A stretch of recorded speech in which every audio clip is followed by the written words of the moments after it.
اعوذ باللہ من الشیطان اللعین الرجیم بسم اللہ الرحمن الرحیم الحمد للہ الذی یخلق ولم یخلق ویرزق ولا یرزق ویطعم ولا یطعم ثم الصلاة والسلام علی عبدک ونبیک وصفیک ورسولک وخیرتک من الخلق ابی القاسم محمد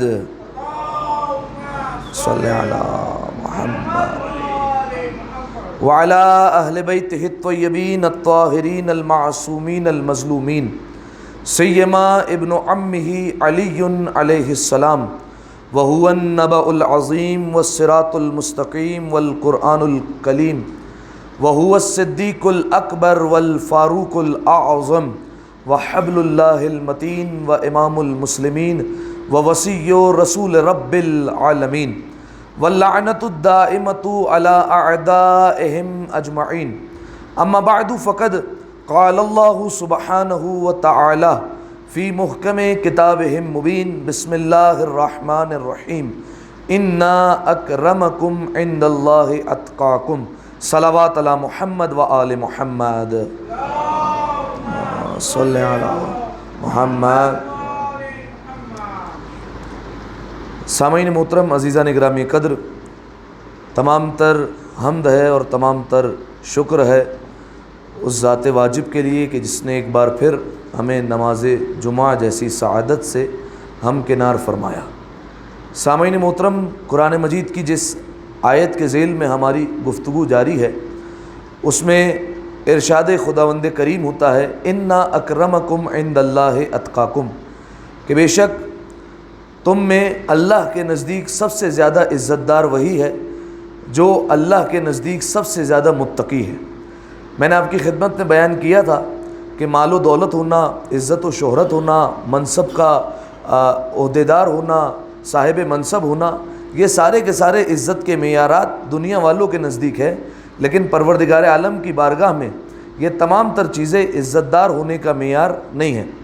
تو پھر پروردگار عالم کی بارگاہ میں اگر عزت دار ہونا ہے تو کیا کرنا پڑے گا؟ ارشاد خداوند متعال ہوتا ہے انا اکرمکم عند اللہ اتقاکم، کہ بے شک تم میں جو زیادہ متقی ہے وہ اللہ کے نزدیک زیادہ عزت دار ہو جائے گا، یعنی جس کے پاس تقوی ہے وہ اللہ کی بارگاہ میں عزت دار ہوتا چلا جائے گا، اور جو زیادہ تقوی الہی حاصل کرتا جائے گا وہ اللہ کی بارگاہ میں زیادہ سے زیادہ عزت دار ہوتا جائے گا اور ایک منزلت پاتا جائے گا۔ سامعین محترم، اب کیسے پتہ چلے کہ متقی کون ہوتا ہے، اس کی علامتیں کیا کیا ہوتی ہیں؟ کیونکہ ظاہر ہے کہ متقی کے پیشانی پہ لکھا تو نہیں ہوتا کہ میں متقی ہوں، لہٰذا کچھ علامتیں ہونی چاہیے، کچھ صفات ہونا چاہیے جس کی وجہ سے ہم پہچان سکیں کہ یہ متقی ہے اور یہ متقی نہیں ہے، اور یہ امام المتقین سے بہتر کوئی نہیں بتا سکتا۔ اسی لیے ہم نے جس خطبے کا انتخاب کیا وہ ہے نہج البلاغہ کا خطبہ نمبر 193، خطبہ حمام کے نام سے جو معروف ہے اور مشہور ہے۔ حمام دراصل ایک مولا کے صحابی کا نام تھا۔ اس نے مولا سے آ کر سوال کیا کہ مولا بتائیے کہ متقی کون ہوتا ہے؟ تو امیر المومنین نے ابتداً فقط اور فقط ایک جواب دیا، اور وہی تقوی کا بنیادی درجہ ہے۔ مولا نے ابتداً فرمایا حمام دیکھو اچھے کام کرو اور برے کاموں سے بچ جاؤ، بس مولا نے یہی بیان فرمایا۔ تو حمام کو تشفی نہیں ہوئی، تسلی نہیں ہوئی، حمام کو جو ہے وہ کانے نہیں ہو سکے حمام، اور کہا کہ مولا ایسے صفات بیان فرمائیے کہ میں متقی کو سامنے مجسم ہوتا ہوا دیکھوں، اور آپ بیان کرتے جائیے۔ اب مولا نے ایک مختصر سی تمہید باندھی، اور اس کے بعد مولا نے ایک ایک کر کے متقین کی صفات کو بیان کرنا شروع کیا تھا، اور ہم نے ابھی تک آپ کے سامنے کتنی صفات بیان کر دی متقی کی؟ 16 صفتیں بیان ہو گئی، ٹھیک ہے، 16 صفتیں ہو گئی، 15 ہو گئی تھی، اور ایک جو ہے وہ پچھلے جمعے بیان ہو سکی کیونکہ تاخیر ہو گئی تھی، لہٰذا ایک ہی صفت آپ کے سامنے بیان ہو سکی تھی۔ اور وہ صفت کیا تھی جو مولا نے بیان فرمائی تھی؟ متقی کی 16ویں صفت، ہاں 16ویں صفت یہ ہے کہ متقی دنیا کا ارادہ نہیں کرتا لیکن دنیا ان کا ارادہ ضرور کرتی ہے، ٹھیک ہے۔ متقی کے پیچھے دنیا لگی رہتی ہے لیکن جو ہے وہ متقی جو ہے وہ دنیا کی طرف روح گردانی نہیں کرتا اور اس کی طرف نہیں جایا کرتا، متقی اس سے پیچھا چھوڑاتا ہے، لیکن دنیا ان کے پیچھے آتی ہے۔ اور اس کی مثال میں نے آپ کے سامنے ایسے دی تھی کہ جیسے ایک سایہ ہے، علماء کرام مثال دیتے ہیں دنیا کو ایک سائے کی طرح۔ فرمایا سایہ انسان کا ہمیشہ آگے ہوا کرتا ہے، فرمایا یہی دنیا ہے، ٹھیک ہے، جتنا انسان اس کے پیچھے پیچھے جانا چاہے گا یہ اور آگے آگے جاتا جائے گا، ٹھیک ہے، اس کے ہاتھ میں نہیں آنے والی۔ لیکن جیسے ہی اس نے اپنا رخ پھیر لیا اس سائے سے تو اب یہ سایہ اس کے پیچھے ہو جائے گا۔ لہذا بالکل ایسا ہی ہے کہ اگر جو دنیا کے پیچھے بھاگتا رہے گا دنیا اس کے ہاتھ میں نہیں آنے والی، لیکن جو دنیا سے منہ پھیر لے تو پھر دنیا اس کے پیچھے پیچھے آتی رہے گی۔ لہذا متقی کی 16ویں صفت یہی ہے کہ دنیا ان کے پیچھے رہتی ہے لیکن متقی دنیا کی طرف کبھی منہ نہیں کرتے اور رخ نہیں کیا کرتے۔ لہذا آپ کے سامنے کچھ داستانیں میں نے آپ کے سامنے پیش کی تھی، جناب عیسیٰ علیہ السلام کی داستان پیش کی تھی کہ وہ اپنا خزانہ لینے کے لیے گئے تھے، لوگ اپنا خزانہ تلاش کر رہے تھے۔ اسی طریقے سے ایک اور جو ہے وہ جناب عیسیٰ علیہ السلام کے دور کی داستان پیش کی تھی۔ آج 17ویں صفت وَأَسَرَتْهُمْ فَفَدَوْا أَنفُسَهُمْ مِنْهَا، متقی کی 17ویں صفت وہ یہ ہے کہ دنیا ان کو قیدی بنا لیتی ہے، ٹھیک ہے، بالکل 16ویں صفت سے ملتی جلتی ہے۔ دنیا ان کو اپنا قیدی بنانا چاہتی ہے، فَفَدَوْا أَنفُسَهُمْ مِنْهَا، لیکن متقی وہ ہوتا ہے جو اپنے آپ کو ان سے آزاد کرا لیتا ہے، دنیا کے چنگل سے نکل جاتا ہے، اپنے آپ کو اس کی اسیری سے چھڑوا لیتا ہے، یہ ہے متقی، ٹھیک ہے۔ اب اس کے جو ہے وہ متعلق کئی داستانیں آ سکتی ہیں اور کئی جو ہے وہ روایت پیش کی جا سکتی ہے، فقط اور فقط ایک یا دو پر میں آپ کے سامنے اکتفا کرتا ہوں۔ شیخ مرتضیٰ انصاری علیہ الرحمہ، نام آپ سب نے سنا ہے، ہمارے ایک بہت بڑے مجتہد گزرے ہیں، ایک بہت بڑے فقیہ جن کی کتاب پڑھے بغیر کوئی آج مجتہد نہیں بن سکتا، جو مدارس میں ان کی کتاب پڑھائی جاتی ہے۔ یہ وہ مجتہد ہیں کہ جن کی قبر مطہر امیر المؤمنین کے حرم ہی میں ہے، ٹھیک ہے، یعنی جب آپ باب قبلہ سے داخل ہوتے ہیں تو دروازے پر پہلی قبر جن کی پڑتی ہے وہ شیخ مرتضیٰ انصاری کی پڑتی ہے، اور جو بھی ظاہر جاتا ہے وہ پہلے شیخ مرتضیٰ انصاری کی قبر کو سلام کرتے ہوئے پھر امیر المؤمنین کی قبر پر جاتا ہے، گویا یہ مولا کی طرف سے ان کو ایک تحفہ دیا ہوا ہے کہ جو بھی میری طرف آئے گا، جو بھی میرا ظاہر ہوگا وہ تمہارے پاس سے ہوتا ہوا آئے گا۔ لہذا شیخ مرتضیٰ انصاری کی یہ عظمت ہے، اور ان کے بے شمار واقعات آپ کو مل جائیں گے۔ میں فقط اور فقط ان کی زندگی کے 1 سے 2 واقعات سناتا ہوں۔ یہ صفت ذہن میں رکھیے گا کہ یہ دنیا ان کو اسیر بنانا چاہتی ہے لیکن یہ اپنے آپ کو اس سے آزاد کر لیتے ہیں۔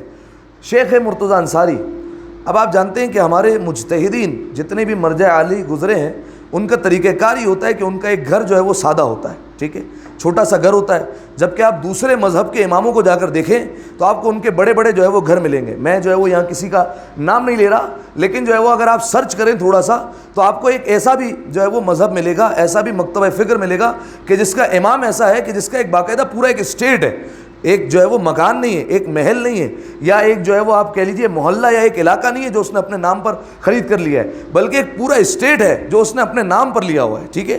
آپ اگر جا کر سرچ کریں گے تو آپ کو جو ہے وہ اس کے بارے میں مل جائے گا۔ تو ایک ایسے بھی امام ہیں، ٹھیک ہے، اور ایک طرف امام کے ماننے والے بھی ایسے ہیں کہ جن کا گھر اتنا عالی شان نہیں ہے اور وہ اپنے مولا کے فرمان کے مطابق عمل کر رہے ہیں اور دنیا سے آزاد ہوئے ہیں، ٹھیک ہے۔ آپ جا کر آج دیکھ لیجئے آیت اللہ سیستانی سے جو ملاقات کے لیے گیا ہے نجف اشرف میں، پروردگار عالم ہم سب کو نجف اشرف میں امیر المؤمنین کے جوار کی زیارت نصیب فرمائے۔ اگر آپ وہاں پر جائیں تو کچھ کاروان ایسے ہوتے ہیں، کچھ گروپ ایسے ہوتے ہیں جو آغا سیستانی سے ملاقات کے لیے لے کر جاتے ہیں۔ تو جب آغا سیستانی سے ملاقات کے لیے لے کر جاتے ہیں تو وہاں پر جو بندے جاتے ہیں وہ حیران ہو جاتے ہیں، فرمایا یہ شیعہ کا سب سے بڑا مرجع ہے، کیا یہ سب سے بڑا جو ہے وہ انسان ہے جس کی شیعت جو ہے وہ فالو کر رہی ہے جس کو، کیا یہ سب سے بڑا ہے؟ تو انسان وہاں پر حیران ہو جاتا ہے کہ چھوٹا سا گھر ہے اور جو ہے وہ 80 گز کا یا 120 گز کا گھر ہے، اس میں جو ہے وہ ہر بندے سے ایک طریقے کا جو ہے وہ ملنا جلنا ہے، ہر ایک بندے سے چاہے جو بھی ہے، اگر ہم بھی جائیں گے تو ایک طریقے کا جو ہے وہ طریقہ کار ہوگا، ہمارے سامنے بھی وہی صوفے لگے ہوئے ہیں، ہمارے سامنے بھی وہی ٹیبل لگا ہوا ہے، ہم جائیں گے تو ہمارے سامنے بھی وہی کعوہ رکھا جائے گا۔ اور ابھی جو عیسائی کا پوپ جو ہے وہ ان سے ملنے گیا تھا اس کے سامنے بھی یہی تھا کہ وہی صوفے لگے ہوئے ہیں، وہی کعوہ رکھا ہوا ہے اور وہی تمام تر چیزیں، کوئی فرق نہیں ہے۔ لہذا جیسے اس دور میں آغا سیستانی ایک مثال ہے، شیخ مرتضیٰ انصاری ایک مثال ہے۔ تو شیخ مرتضیٰ انصاری کی تقوی کے لیے ایک مثال میں آپ کو سناتا ہوں کہ ایک بندہ ان کے پاس آیا ملنے کے لیے، ملاقات کے لیے، ان کا چاہنے والا تھا۔ جیسے ہی ان کے پاس پہنچا تو دیکھا کہ ان کا بھی ایک گھر بالکل سادہ سا ہے اور کوئی اس میں آسائشات نہیں، کچھ نہیں ہے۔ تو اس نے شیخ مرتضیٰ انصاری سے کہا کہ آغا آپ اتنے سادے گھر میں رہتے ہیں، میرا دل نہیں مانتا، میں آپ کو رقم دیتا ہوں، میں آپ کو پیسے دیتا ہوں، آپ اس رقم سے گھر خرید لیں۔ یہ رقم کوئی رکوع میں شرعیہ نہیں ہے، یہ کوئی خمس نہیں ہے، یہ کوئی زکوٰۃ نہیں ہے، اس پر کوئی پابندی نہیں ہے، یہ میں اپنے ذاتی پیسے آپ کو دے رہا ہوں، آپ جیسے چاہیں استعمال کریں، لیکن میری خواہش یہ ہے کہ آپ اپنے لیے ایک مکان خرید لیں۔ میں حج پر جا رہا ہوں، حج سے واپسی میں انشاءاللہ آپ سے ملاقات کروں گا اور انشاءاللہ نئے مکان میں آپ سے ملاقات ہوگی۔ یہ بول کر وہ شیخ مرتضیٰ انصاری کے حوالے ایک بڑی رقم کر کے چلا گیا۔ جب حج سے واپس آیا تو اب جب آیا ہے تو شیخ مرتضیٰ انصاری سے ملاقات ہوئی اسی گھر میں جس گھر میں پہلے تھے۔ تو کہا کہ آغا صاحب آپ نے گھر نہیں خریدا، مکان نہیں خریدا؟ کہا نہیں، مکان خرید لیا ہے، لیکن میں چاہتا تھا کہ پہلے تمہیں دکھاؤں میں اور اس کے بعد میں جو ہے وہ آگے بات بڑھاؤں۔ فرمایا کیا مطلب؟ فرمایا آؤ میں نے ایک مکان لیا ہے، میں تمہیں دکھانا چاہتا ہوں۔ فرمایا کہ چلیے۔ اب جب لے کر آئے تو عام بندہ یہی سوچے گا کہ ایک عالی شان سا جو ہے وہ بڑی رقم سے گھر خرید لیا ہوگا، ایک بہترین جو ہے وہ گھر ہوگا جس میں تمام طرح آسائشات ہوگی۔ انہوں نے لا کر کھڑا کر دیا ایک مسجد کے سامنے۔ فرمایا کہ آغا صاحب گھر کہاں خریدا ہے؟ فرمایا یہی گھر خریدا ہے میں نے، یہ جو مسجد ہے میں نے ایک زمین، ایک جو ہے وہ گھر خریدا، ایک پلاٹ خریدا، اس کو مسجد کے لیے وقف کر دیا ہے اور یہی میرا مکان ہے۔ فرمایا آغا میں نے تو آپ کو مکان کے لیے کہا تھا، آپ نے یہ خرید لیا۔ فرمایا کہ تم نے جو ہے وہ مجھے مکان کا کہا تھا، یہ نہیں کہا تھا کہ دنیا کا مکان خریدوں یا آخرت کا مکان خریدوں۔ میں نے آخرت کا مکان خرید لیا، دنیا کا مکان خرید لیتا تو میرے جانے کے بعد میری اولاد آپس میں بانٹ لیتی۔ آخرت کا مکان ہے، اب اسے کوئی نہیں بانٹ سکتا، کیونکہ مسجد جب ایک دفعہ وقف ہو گئی اب اس کے بعد جو ہے وہ اس کو توڑ کر کوئی اور جگہ نہیں بنائی جا سکتی، کیونکہ ایک دفعہ وقف کر دی تو وقف کر دی، بس ختم ہو گئی بات۔ تو کہا اب یہ وہ مکان ہے جو آخرت تک مجھے جو ہے وہ فائدہ ہی پہنچاتا رہے گا۔ ایک دفعہ صلوات پڑھے مل کر بآواز بلند، ما صلی علی محمد وآلہ۔ میرے بھائی تھوڑا زحمت نہ سمجھے تو ایک دفعہ جو ہے وہ ایک ساتھ مل کر بآواز بلند صلوات پڑھ دیں۔ اللہم صلی علی محمد، جزاکم اللہ، بہت شکریہ۔ تو اب شیخ مرتضیٰ انصاری کے تقوی کا یہ معیار ہے۔ اب جو ہے وہ ایک یہ ہو گئی کہ دنیا ان کا ارادہ کرتی ہے لیکن یہ دنیا کا ارادہ نہیں کرتے۔ دوسری صفت اس سے ملتی جلتی کہ دنیا ان کو قید کرنا چاہتی ہے لیکن یہ اپنے آپ کو اس سے آزاد کروا لیتے ہیں فوراً۔ ٹھیک ہے، شیخ مرتضیٰ انصاری ان کے پاس ان کا ایک شاگرد آتا ہے اور شاگرد آ کر کہتا ہے کہ استاد جی کل میں نے ایک خواب دیکھا ہے۔ اب دیکھیے جو مومن ہوتے ہیں، سچے مومن، ان کے تمام تر خواب ایسے نہیں ہوتے کہ بالکل بیکار خواب ہیں اور اس کا کوئی فائدہ نہیں ہے، بلکہ بعض اوقات جو سچے مومنین کے خواب ہوتے ہیں وہ پروردگار عالم کی طرف سے الہام کی کیفیت رکھتے ہیں، یعنی پروردگار عالم کی طرف سے پیغام ہوتا ہے ان میں۔ تو وہ شاگرد نے خواب دیکھ لیا، آیا شیخ مرتضیٰ انصاری کے پاس، کہا استاد جی ایک خواب دیکھ لیا ہے اور وہ خواب نے مجھے پریشان کر دیا ہے۔ کہا کیا خواب دیکھ لیا، کسے دیکھ لیا؟ کہا خواب میں شیطان کو دیکھ لیا۔ فرمایا کیا کر رہا تھا شیطان؟ کہا شیطان مجھ سے کہہ رہا تھا کہ میں تمہارے استاد سے بہت سخت ناراض ہوں، شیخ مرتضیٰ انصاری سے۔ کہا بہت زیادہ ناراض ہوا ہوں۔ کہا کیوں؟ کہا کہ یہ دیکھ رہو یہ موٹا رسہ پڑا ہوا ہے، ٹھیک ہے، اور اس سے میں یہ کام کرتا ہوں کہ لوگوں کو اپنی گرفت میں لیتا ہوں، قید کرتا ہوں، اپنی طرف کھینچتا ہوں، بلاتا ہوں، مختلف بہکاوے کے طریقے استعمال کرتا ہوں، جسے اس نے تشبیہ دی ایک رسے سے۔ کہا یہ رسہ پھینکتا ہوں اور انہیں اپنی طرف بلا لیتا ہوں، قید کر لیتا ہوں۔ کہا تمہارا استاد 7 رسے توڑ چکا ہے کل، اور 7 رسے توڑ کر بھی میرے چنگل سے نکل گیا وہ اور میرے بہکاوے میں نہیں آیا۔ اور اس کے بعد شاگرد کہتا ہے میں نے شیطان سے کہا کہ اچھا تم یہ رسہ استعمال کرتے ہو؟ کہا ہاں۔ کہا کہ پھر جو میرے لیے رسہ استعمال کرتے ہو وہ بھی ہمیں بتاؤ۔ فرمایا نہیں تمہارے لیے رسہ وسہ استعمال کرنے کی ضرورت نہیں ہے، تم لوگ وہ ہو جو ہمارے ایک اشارے پر آتے ہو، مجھے جو ہے وہ تمہارے لیے کوئی رسی یا کوئی چیز ایسی جو ہے وہ تیار کرنے کی ضرورت نہیں ہے کہ میں جس سے تمہیں کھینچوں اپنی طرف، میں ایک اشارہ کرتا ہوں تم لوگ خود میری طرف کھینچے چلے آتے ہو، لہذا یہ رسے اور یہ جو بڑی بڑی چیزیں ہیں یہ تمہارے استادوں کے لیے ہیں، یہ تمہارے لیے نہیں ہے۔ تو شیخ مرتضیٰ انصاری نے اس خواب پر جو ہے وہ حقانیت ثابت کی۔ فرمایا جو خواب تم نے دیکھا ہے بالکل سچ دیکھا ہے، ایسا ہوا ہے میرے ساتھ۔ کہا کیا ہوا؟ کہا کل رات میری اہلیہ جو ہے وہ ایک بچے کو پیدا کرنے کے قریب تھی، جنم دینے کے قریب ہے، اور بار بار وہ شدت درد میں مبتلا تھی اور درد سے تڑپ رہی تھی۔ کہا مجھ سے نہیں دیکھا جا رہا تھا کیونکہ اس زمانے میں اتنی سہولیات نہیں تھی، دائی کو بلایا جاتا تھا اور وہی آ کر جو ہے وہ سارے انتظامات کیا کرتی تھی۔ کہا کہ میرے پاس اتنے پیسے نہیں تھے کہ میں کسی کو جو ہے وہ جا کر بلا کر آؤں۔ کہا میرے سامنے ایک شرعی رقم پڑی ہوئی تھی اور اس رقم پر میرا اختیار بھی تھا کہ میں اسے استعمال کر سکتا تھا، لیکن بار بار جب اس کے قریب جاتا تھا تو بار بار دل میں یہی خیال آتا تھا کہ اگر اس کو لوٹانے سے پہلے مر گیا تو میں اسی خیال سے واپس پلٹ کر آ جاتا تھا۔ فرمایا 7 دفعہ رات میں جو ہے وہ اس رقم کے قریب گیا، 7 دفعہ رقم کو دوبارہ رکھ دیا اور واپس پلٹ کر آ گیا، لیکن پروردگار عالم نے صبح ہوتے ہی میری مدد کی اور ایک دائی جسے پتہ چلا وہ خود آئی اور اس نے جو ہے وہ سارا کا سارا انتظام کر دیا اور پروردگار عالم نے میری مدد فرمائی۔ فرمایا 7 دفعہ اس رقم کے قریب گیا تھا، لیکن 7 دفعہ میں نے اپنے آپ کو جو ہے وہ اس سے پیچھے کر لیا۔ یہی وہ موقع تھا جس کے لیے شیطان نے کہا کہ 7 مرتبہ میں نے جو ہے وہ ایک رسہ پھینکا انہیں اپنے طرف جو ہے وہ کھینچنے کے لیے، گرفتار کرنے کے لیے، لیکن 7 دفعہ جو ہے وہ انہوں نے اپنے آپ کو آزاد کرا لیا۔ ایک دفعہ صلوات پڑھیں مل کر بآواز بلند، ما صلی علی محمد وآل۔ 16ویں اور 17ویں صفت بالکل ملتی جلتی، ٹھیک ہے، یہ دونوں کی دونوں آپ کے سامنے پیش کر دی۔ 16ویں صفت، دنیا ان کا ارادہ کرتی ہے لیکن یہ دنیا کا ارادہ نہیں کرتے۔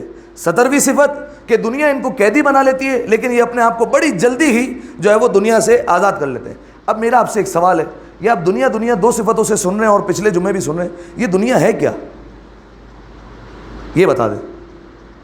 اپنے واقعات سنیں، 3-4 داستانیں سنی، روایتیں سنی، دنیا تو پتہ چلے دنیا کیا ہے۔ ہاں بس نہیں، دنیا میں صرف مال و دولت ہے اور کچھ نہیں آ سکتا۔ گزرگاہ تو ہے لیکن جو متقی دنیا سے پیچھا چھڑا رہا ہے، تو یہ دنیا سے پیچھے چھڑانے کا مطلب کیا ہے؟ کون سی چیز ہے جس سے پیچھا چھڑا رہا ہے؟ نہیں، مال تو آخرت میں کام آ سکتا ہے۔ ہاں بھائی، اور کوئی ہے؟ ہاں صحیح ہے۔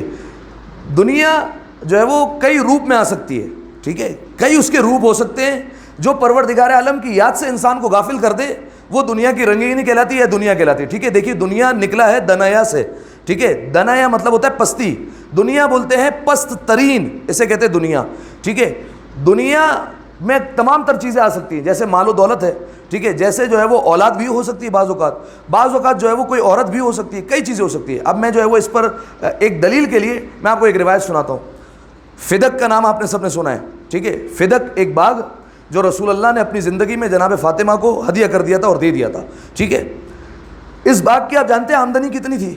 جناب فاطمہ کے پاس کل 8 باغات تھے، 8 باغ، ٹھیک ہے۔ ایک تھا فدق اور ایک باغ کا نام تھا اوائل جس کے اندر 7 باغات آتے تھے، ٹھیک ہے۔ اور ان سب کی ملا کر آمدنی جو ہے وہ بعض روایتوں میں 1,20,000 دینار، بعض روایتوں میں 70,000 دینار، بعض روایتوں میں کچھ مختلف ہے، ٹھیک ہے۔ اتنی بڑی آمدنی ہوتی تھی، لیکن جو ہے وہ امیر المومنین جناب زہرا اس آمدنی کو فقراء میں تقسیم کر دیا کرتے تھے، اپنے لیے نہیں رکھا کرتے تھے۔ لہذا اتنی بڑی آمدنی امیر المومنین ایک دن فدق میں موجود تھے، باغ فدق میں موجود تھے، اور وہاں پر غالباً کوئی کام کر رہے تھے، تو اچانک سے جو ہے وہ ایک عورت آ گئی امیر المومنین کے پاس، ایک خاتون، اور انتہائی جو ہے وہ روایت کے جو جملے، حسین و جمیل عورت، اور امیر المومنین سے آ کر اس نے شادی کی پیشکش کی، کہا کہ آپ مجھ سے جو ہے وہ رشتہ جوڑ لیجئے اور مجھ سے لگاؤ جو ہے وہ لگا لیجئے۔ امیر المومنین نے کہا کہ تم کون ہو؟ کہا دنیا، ٹھیک ہے، روایت کے جملے، فرمایا دنیا۔ امیر المومنین نے کہا کہ تم دنیا ہو، اور دنیا اور علی کی کبھی بھی آپس میں نہیں بن سکتی، کیونکہ میں نے آپ کو بیان فرمایا دنیا نکلا ہے دنایا سے، دنایا کہتے ہیں پست ترین، علی کا جو ہے وہ مطلب ہے بلند ترین، جو بلند ترین ہوتا ہے وہ پست ترین سے کبھی میل نہیں کھایا کرتا۔ ایک دفعہ صلوات پڑھ دیں مل کر بآواز بلند، اللہم صلی علی محمد۔ لہذا دنیا کئی روپ میں ہو سکتی ہے، لہذا 2 صفتیں آپ کی جو ہے وہ گوش گزار کر دی، ٹھیک ہے، 16ویں اور 17ویں صفت۔ اب آئیے 18ویں صفت، 19ویں صفت اور 20ویں صفت، ٹھیک ہے، یہ تینوں بیان کر رہا ہوں اور تینوں جو ہے وہ ملتی جلتی صفت ہے اس لیے۔ اما اللیل فصافون اقدامہم، 18ویں صفت، فرمایا متقی کی 18ویں صفت یہ ہے کہ ان کی رات جو ہوتی ہے وہ کھڑے ہو کر گزرتی ہے پروردگار عالم کی عبادت میں، ٹھیک ہے۔ غالباً اس سے اشارہ جو ہے وہ نماز شب کی طرف ہے، ٹھیک ہے، جو علماء نے بیان کیا کہ اس صفت سے مولا نے نماز شب کی طرف اشارہ کیا ہے۔ نماز شب جو ہے وہ ایک مجلس میں آپ کے سامنے مکمل طور پر بیان کر چکا ہوں۔ نماز شب کے بے انتہا فوائد ہیں، 70 کے قریب جو ہے وہ روایات میں فوائد بیان کیے گئے ہیں، اور علماء نے روایت سے نکال کر فوائد کو بیان فرمایا ہے، ٹھیک ہے۔ کئی روایتیں، جیسے ایک روایت ہے کہ مولا کی روایت ہے، اگر کوئی شخص نماز شب پڑھتا ہے اور کہتا ہے میں بھوکا سو گیا، تو امام کہتے ہیں جھوٹ بول رہا ہے یہ، ٹھیک ہے، کیونکہ نماز شب جو ہے وہ رزق کی ضامن ہے، نماز شب اپنے ساتھ رزق لے کر آتی ہے، لہذا نماز شب کا ایک یہ فائدہ۔ نماز شب کا دوسرا فائدہ، حافظہ انسان کا قوی ہو جاتا ہے، ٹھیک ہے۔ جتنے جو طلباء ہوتے ہیں جو مدارس میں جاتے ہیں یا حوزہ علمیہ میں جاتے ہیں، ان کو تاکید کی جاتی ہے نماز شب کی، کیونکہ ان کے لیے حافظہ انتہائی اہم ہوتا ہے، ٹھیک ہے۔ اب ہمارے بہت سارے علماء ہیں جن کا حافظہ آپ کے سامنے ہوگا، مولانا صادق حسن صاحب کا اگر آپ نے نام سنا ہے، ان کا حافظہ جو ہے وہ اگر آپ دیکھ لیجئے، بزرگوں سے پوچھ لیجیے ان کا حافظہ کیسا ہے. ان سے جو مسئلہ پوچھیں گے وہ آپ کو سامنے سے کہیں گے آیت اللہ سیستانی کا مسئلہ بتاؤں، آیت اللہ خوئی کا بتاؤں، آیت اللہ خمینی کا بتاؤں، آیت اللہ گلپائگانی کا بتاؤں، اس کا بتاؤں، اس کا بتاؤں. 7 مجتہدین کے نام آپ کے سامنے رکھ دیں گے اور بتائیں گے کس مجتہد کا پوچھنا چاہ رہے ہو آپ کس مجتہد کی تقلید کر رہے ہیں. ایسا حافظہ.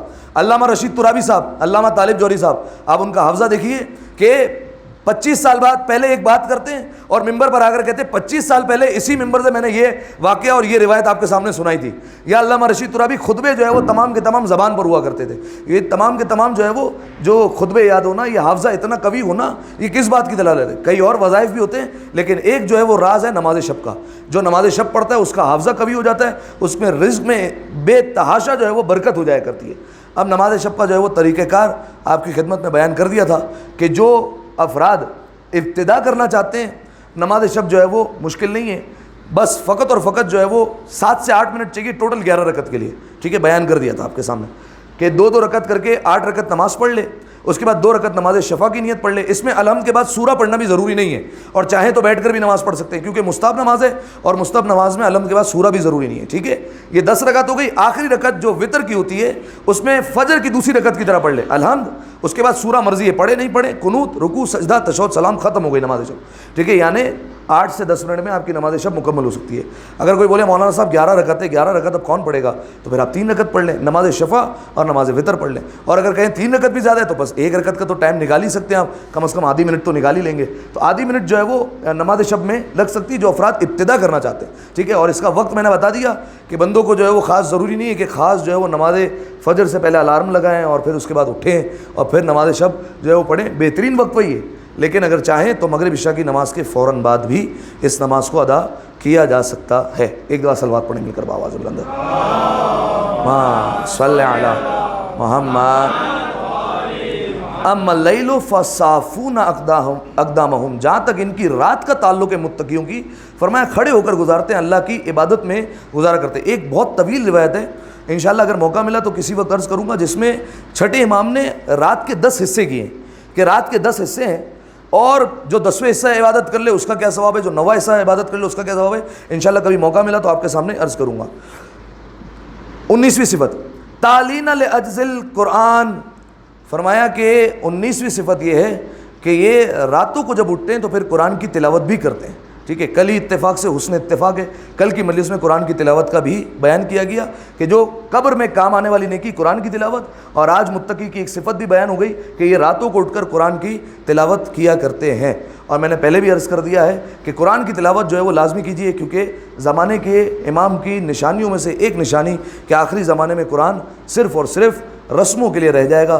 بہن کی شادی ہوگی تو نکالیں گے، یا اس کے علاوہ کوئی خدا نہ خواستہ گھر میں فوتگی ہو گئی تو نکالیں گے، یا پھر جو ہے وہ ماہ رمضان المبارک آ گیا تو نکال لیں گے. یہی کچھ مواقع ہوتے ہیں جس وقت قرآن باہر آتا ہے، ورنہ باہر نہیں آتا. اور ایک روایت بارہا پیش کر چکا ہوں کہ 3 چیزیں پروردگار عالم کے ہاں قیامت کے دن شکوہ کرنے والی ہے. کون کون سی چیزیں؟ 3. مسجد، سب سے پہلی مسجد ہے.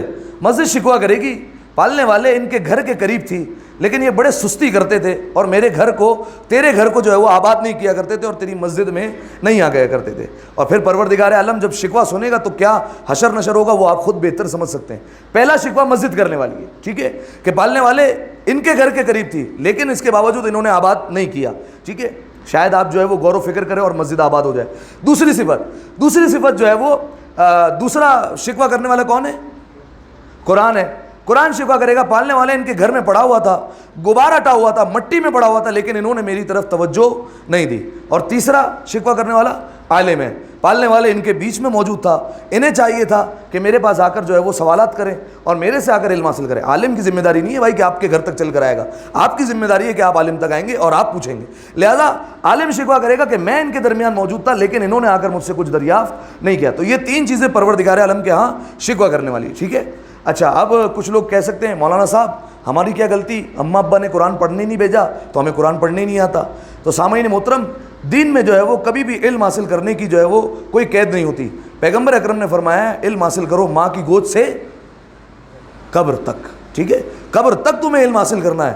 لہذا کوئی یہ بہانہ نہیں بنا سکتا کہ چلو ٹھیک ہے آپ کے ماں باپ نے آپ کو نہیں بھیجا لیکن جو ہے وہ اب آپ کی ذمہ داری بنتی ہے کہ اب آپ سیکھ لیں، کیونکہ کوئی عمر کی جو ہے وہ پابندی نہیں ہوا کرتی، اور ہمارے پاس جو ہے وہ ویسے بھی کسی عمر کا کام نہیں ہوا کرتا۔ لہذا سامعین محترم، بارہا بیان کر چکا ہوں کہ اگر جو ہے وہ قرآن نہیں سیکھا تو اسے سیکھ لیں، کوئی جو ہے وہ مشکل نہیں ہے، زیادہ سے زیادہ 3-4 مہینے لگتے ہیں اور قرآن میں جو ہے وہ روانی آ جاتی ہے، ٹھیک ہے۔ اس کے حوالے سے جو ہے وہ ایک داستان بھی بیان کرتا ہوں کہ کچھ علماء ہیں جنہوں نے آخری زندگی میں علم حاصل کیا۔ آیت اللہ خوئی کے بارے میں مشہور ہے، آیت اللہ خوئی نے اپنی زندگی کے آخر میں قرآن حفظ کیا، حالانکہ کہتے ہیں کہ اگر کسی کو قرآن حفظ کرنا ہے تو اس وقت حفظ کرے جب وہ بچہ ہو، کیونکہ اس کا دماغ بڑا تیز ہوتا ہے اور وہ جلدی پک کرتا ہے اور جلدی سیکھ لے گا۔ لہذا آیت اللہ خوئی کے بارے میں کہ انہوں نے زندگی کے آخر میں جب مرجعیت پر فائز ہو گئے، جب انہوں نے درجہ اجتہاد پر پہنچ گئے اور جو ہے وہ ان کے فتوے جو ہے وہ مکمل ہوئے، علم کا سلسلہ تو جاری رہتا ہے، لیکن بالآخر ایک موقع ایسا ہے انہوں نے فیصلہ کیا کہ اب مجھے جو ہے وہ قرآن حفظ کرنا چاہیے۔ بڑھاپے میں آ کر انہوں نے قرآن کو حفظ کر لیا، ٹھیک ہے۔ ایک مثال یہ، ایک اہل سنت کے عالم دین کی مثال سن لیجئے، ان کا نام ہے سکاکی، ٹھیک ہے، اور سکاکی کی کتاب جو ہے وہ اب مدارس میں پڑھائی جاتی ہے۔ سکاکی دیکھیے اسے کہتے ہیں جو سکے بنایا کرتا ہے لوہے کے، یا جو ہے وہ لوہے کے چاقو وغیرہ بنایا کرتا ہے، اسے کہتے ہیں سکاکی۔ یہ دراصل جو ہے وہ عالم تھے، وہ ایک بادشاہ کے دربار میں گئے، وہ بادشاہ کے دربار میں بیٹھ کر انہیں سکے اور جو ہے وہ چاقو اور اپنے ہتھیار جو بنائے تھے خود وہ دکھا رہے تھے۔ اچانک سے ایک عالم آ گیا وہاں پر، جیسے ہی عالم آیا تو بادشاہ اس عالم کی بڑی عزت کرنے لگا، تو اسے بڑا غصہ آیا، فرمایا میں اپنی جو ہے وہ ہنر دکھا رہا ہوں، میں اپنی چیزیں دکھا رہا ہوں، یہ اس کی طرف توجہ دے رہا ہے۔ تو انہوں نے اس وقت ہی سوچا کہ یہ عالم جو ہے وہ بڑی کام کی چیز ہے، یہ علم بڑی کام کی چیز ہے، اسے سیکھنا چاہیے۔ لہذا انہوں نے علم سیکھنے کا فیصلہ کیا اور اپنی چیزوں کو چھوڑ دیا۔ 40 سال کی عمر میں آئے سیکھنے کے لیے، ایک عالم کے پاس پہنچے اور کہا میں سیکھنا چاہتا ہوں۔ عالم نے کہا کہ ابھی تمہاری عمر بہت ہو گئی، واپس جاؤ۔ کہا نہیں میں سیکھنا چاہتا ہوں۔ کہا چلو ایک مسئلہ دے رہا ہوں، یہ مسئلہ کل یاد کر کے آنا، اگر کل یاد کر کے آ جاؤ گے تو پھر میں تمہیں آگے بڑھاؤں گا۔ اگلے دن جو ہے وہ ایک مسئلہ دے دیا انہوں نے، اور وہ مسئلہ کیا تھا؟ مسئلہ یہ تھا کہ اگر، مسئلہ سنیے گا، فرمایا کہ شیخ کا فتویٰ ہے، اہل سنت کا فتویٰ ہے، ہمارا نہیں ہے، شیخ کا فتویٰ ہے کہ اگر کتے کی کھال کو دباغی کر دی جائے، یعنی خاص پروسیس ہوتا ہے اس سے گزار لیا جائے تو کتے کی کھال پاک ہو جایا کرتی ہے۔ کہا یہ مسئلہ اتنا سا ہے، یاد کر کے آنا کل۔ کہا ٹھیک ہے، اس میں کوئی بڑی بات نہیں ہے۔ اگلے دن آئے، معاملہ بالکل الٹ پلٹ ہو گیا۔ انہوں نے کہا مسئلہ بتایا، کہا مسئلہ کیا سکھایا تھا؟ کہا مسئلہ آپ نے یہ بتایا تھا کہ کتے کا نظریہ یہ ہے کہ شیخ کی کھال کو اگر دباغی سے گزار دیا جائے تو شیخ کی کھال پاک ہو جائے گی، ٹھیک ہے۔ تو ان کے جو ہے وہ ذہنیت کا یہ عالم تھا اور یادداشت کا یہ عالم تھا، لیکن پھر بھی جو ہے وہ علم حاصل کرنے کی جب ٹھانی تو ایسا علم حاصل کیا انہوں نے کہ اب ان کی مدارس میں کتاب پڑھائی جاتی ہے مفتاح العلوم کے نام سے، جس میں بلاغت، عربی، صرف، نحو، منطق، تمام تر علم جو ہے وہ اس میں موجود ہے۔ لہذا اگر کوشش کرنا چاہے بندہ تو سیکھ سکتا ہے۔ آپ جو ہے وہ اپنے ماں باپ پر نہیں ڈال سکتے کہ انہوں نے قرآن پڑھنا نہیں سکھایا، اگر انہوں نے نہیں سکھایا تو آپ جو ہے وہ خود اپنی ذمہ داری سمجھتے ہوئے سیکھ سکتے ہیں۔ بارہ پہلے بھی کہہ چکا ہوں ممبر سے، دوبارہ کہہ رہا ہوں، جسے قرآن سیکھنا ہے بھائی حاضر خدمت ہوں، جب آنا ہے جیسے آنا ہے ایک وقت جو ہے وہ طے کر لیں، مجھ سے آ کر سیکھ لیں۔ بعد میں یہ نہیں کہنا ہماری مسجد میں جو ہے وہ عالم تھا اس نے جو ہے وہ پیسے مانگ لیے، یہ کر لیا اور ہمیں جو ہے وہ اس نے سکھایا نہیں تھا۔ برملہ جو ہے وہ یہاں پر کہہ رہا ہوں، جسے سیکھنا ہے جس وقت سیکھنا ہے وقت طے کر لیں اور میرے سے آ کر سیکھ لیں، جتنا ہو سکا سکھا سکوں گا، بالکل ایکسپرٹ تو نہیں بنا سکتا، جتنا جو ہے وہ جتنا قاسم ہے اتنا ہی جو ہے وہ آپ کو میں دے سکتا ہوں۔ ایک دفعہ صلوات پڑھیں مل کر باواز اللہ ما صلی علی محمد۔ اور 20ویں صفت جو آخری صفت ہے وہ یہ ہے یرتلونھا ترتیلا، فرمائے یہ جب قرآن راتوں کو اٹھ کر پڑھتے ہیں تو ٹھہر ٹھہر کر پڑھتے ہیں، ٹھیک ہے۔ ایسا نہیں ہے کہ بس جو ہے وہ ایک گاڑی شروع ہوئی تو پھر اب وہ رکنے کا نام ہی نہیں لے رہی، نہیں بھائی ایسا نہیں ہے۔ جب قرآن پڑھتے ہیں تو رک رک کر پڑھتے ہیں۔ رک رک کر پڑھنا، کتنا رک کر پڑھنا ہے؟ کیا اتنا رک کر پڑھیں کہ جو ہے وہ ایک سورہ جو ہے وہ 2-3 گھنٹے میں ختم ہو؟ نہیں، اتنا رک رک کر پڑھنا ہے کہ تمام تر حروف صحیح طریقے سے ادا ہو جائیں، بس تمام تر مخارج صحیح طریقے سے ہو جائیں۔ ایک روایت سن لیجیے رسول اللہ کے دور کی۔ رسول اللہ مسجد میں تشریف لائے، جیسے ہی مسجد میں تشریف لائے ایک شخص کو دیکھا وہ نماز پڑھ رہا تھا، اور نماز وہ بہت جلدی جلدی پڑھ رہا تھا، ٹھیک ہے، یعنی ہماری زبان میں اس کی گاڑی رک ہی نہیں رہی تھی، اتنا تیزی سے نماز پڑھ رہا ہے۔ الحمدللہ رب العالمین الرحمن الرحیم مالک یوم الدین، کوئی مخارج کی توجہ نہیں، کچھ نہیں۔ رسول اللہ نے فرمایا یہ کیا کر رہا ہے؟ لوگوں نے کہا یا رسول اللہ نماز پڑھ رہا ہے۔ فرمایا اگر یہ اسی حالت میں مر گیا ہمارے دین پر نہیں مرے گا، ٹھیک ہے۔ تو ایک جلدی جلدی تلاوت کرنے کا نقصان یہ بھی ہے کہ جو ہے وہ انسان اہل بیت علیہ السلام کے دین پر بعض اوقات نہیں مرتا۔ لہذا ایک جو ہے وہ فائدہ یہ ہے قرآن پڑھنے کا کہ جو روایت میں بیان ہوئے کہ اگر کوئی رات کو اٹھ کر قرآن پڑھے تو اس کے گھر میں برکت ہوتی ہے، تمام تر پریشانیاں اللہ حل کر دیتا ہے، خدا پر توکل کرنے کا جذبہ پیدا ہوتا ہے۔ کئی جو ہے وہ فوائد ہیں، انشاءاللہ جو ہے وہ آگے چل کر آپ کی خدمت میں بیان کریں گے۔ ایک دفعہ صلوات پڑھ دیں مل کر بآواز بلند۔ صلی علی محمد وآل. اعوذ باللہ من الشیطان اللعین الرجیم. بسم اللہ الرحمن الرحیم. انا اعطیناک الکوثر فصل لربک وانحر ان شانئک هو الابتر. مل کر 3 دفعہ بآواز بلند صلوات پڑھ دیں. صلی علی محمد وآل محمد. اللہم صلی علی محمد وآل محمد. اللہم صلی علی محمد. بسم اللہ الرحمن الرحیم. الحمد للہ رب العالمین. اللہم لک الحمد بدیع السماوات والارض ذا الجلال والاکرام رب الارباب والہ کل معلوق وخالق کل مخلوق ووارث کل شیء لیس کمثلہ شیء وہو بکل شیء محیط. انت اللہ لا الہ الا انت الاحد المتوحد الفرد المتفرد وانت اللہ لا الہ الا انت الکریم المتکرم العظیم. والصلاة والسلام علی محمد النبی الرحمہ سید المرسلین وعلی ابن ابی طالب سید الوصیین وفاطمة الزہراء سیدۃ النساء العالمین وحسن المجتبى حجة اللہ علی الخلق اجمعین والحسین الشہید المظلوم وارث امیر المؤمنین وعلی ابن الحسین زین العابدین ومحمد ابن علی باقر العلم الاولین والآخرین وجعفر ابن محمد الصادق الصدیق والمقتدی بآبائہ الصالحین وموسیٰ ابن جعفر القاظم من اولاد النبیین وعلی ابن موسیٰ الرضا من اطرت بررت المتقین ومحمد ابن علی الجواد ولی المؤمنین وعلی ابن محمد السراج المنیر امام الخاشعین والحسن ابن علی سید الاوصیاء المنتجبین والخلف القائم المہدی المنتظر الحجہ بعد آبائه على خلقك المعدی نبیك ووارث علم الماضیین من الوصیین الذي ببقائه بقیت الدنیا وبیمنه رزق الورى وبوجوده ثبتت الارض والسماء وبه يملأ الله الارض قسطا وعدلا كما ملئت ظلما وجورا وعجل لنا اللهم ظهورا انهم يرونه بعيدا ونراه قريبا برحمتك يا ارحم الراحمين. اللهم افتح لي ابواب توبتك ورحمتك ورزقك الواسع اني اليك من الراغبين واتمم لي انعامك انك خير المنعمين. اللهم اجعل بقية عمري في اداء فرض الجمعات والحج والعمرة ابتغاء وجهك يا رب العالمين. صلى الله على محمد وآله الطيبين الطاهرين والسلام علیہ وعلیہم. مل کر صلوات پڑھ دیں بآواز بلند.